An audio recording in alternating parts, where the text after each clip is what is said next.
আসসালামু আলাইকুম এভরিওয়ান, সবাই কেমন আছেন? আলহামদুলিল্লাহ আমি ভালো আছি।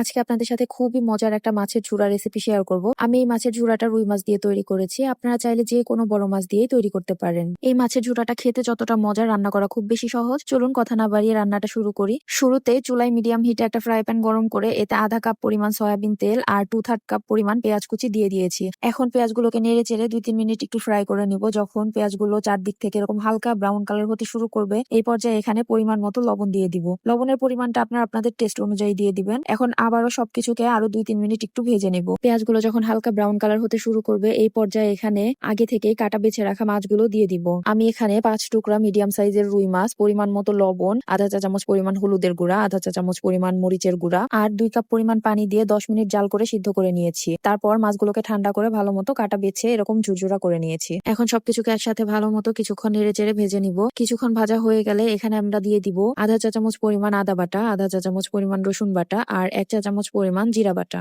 এখন সবকিছুকে আবারও একত্রে ভালো মতো নেড়ে চেড়ে আদা রসুনের কাঁচা গন্ধ যাওয়া পর্যন্ত ভেজে নিব। যখন আদা রসুনের কাঁচা গন্ধটা চলে যাবে, এই পর্যায়ে এখানে দিয়ে দিব 1 চা চামচ পরিমাণ হলুদের গুঁড়া, 1.5 চা চামচ পরিমাণ মরিচের গুঁড়া দিয়ে এখন সবকিছুকে আবারও একসাথে বেশ কিছুক্ষণ ভেজে নিব। এই মাছের ঝুরাটা যত বেশি ভাজা ভাজা করা হবে, এর টেস্ট তত ভালো আসবে। এখন এগুলোকে 4-5 মিনিট ভেজে এরপরে এখানে দিয়ে দিব 1 চা চামচ পরিমাণ মাছের মশলা। মাছের মশলাটা দিয়ে আবারও বেশ কিছুক্ষণ ভেজে নিতে হবে। কিছুক্ষণ ভাজা ভাজা করার পর যখন এরকম তেল ছেড়ে আসবে, এই পর্যায়ে এখানে দিয়ে দিব 1 চা চামচ পরিমাণ ভাজা জিরার গুঁড়া। এখন সবকিছুকে একত্রে মিশিয়ে আবারও কিছুক্ষণ নেড়ে চেড়ে ভেজে নিব। কিছুক্ষণ ভাজা হয়ে গেলে এতে দিয়ে দিব আধা কাপ পরিমাণ ধনিয়া পাতা কুচি। এখন ধনিয়া পাতার সাথে সবকিছু ভালো মতো একসাথে মিশিয়ে নিলে আমাদের মজাদার মাছের ঝুরা একদম রেডি হয়ে যাবে। আশা করছি এই সহজ মাছের ঝুরাটা আপনারা বাসায় একবার হলেও তৈরি করবেন আর আমাকে কমেন্ট করে জানাবেন কেমন হয়েছে। আমার ভিডিওগুলো যদি আপনাদের ভালো লাগে, লাইক, কমেন্ট এন্ড শেয়ার করবেন। ফলো এন্ড সাবস্ক্রাইব করে আমার চ্যানেলের পাশেই থাকবেন। আজকের মতো এখানে বিদায় নিচ্ছি। আল্লাহ হাফেজ।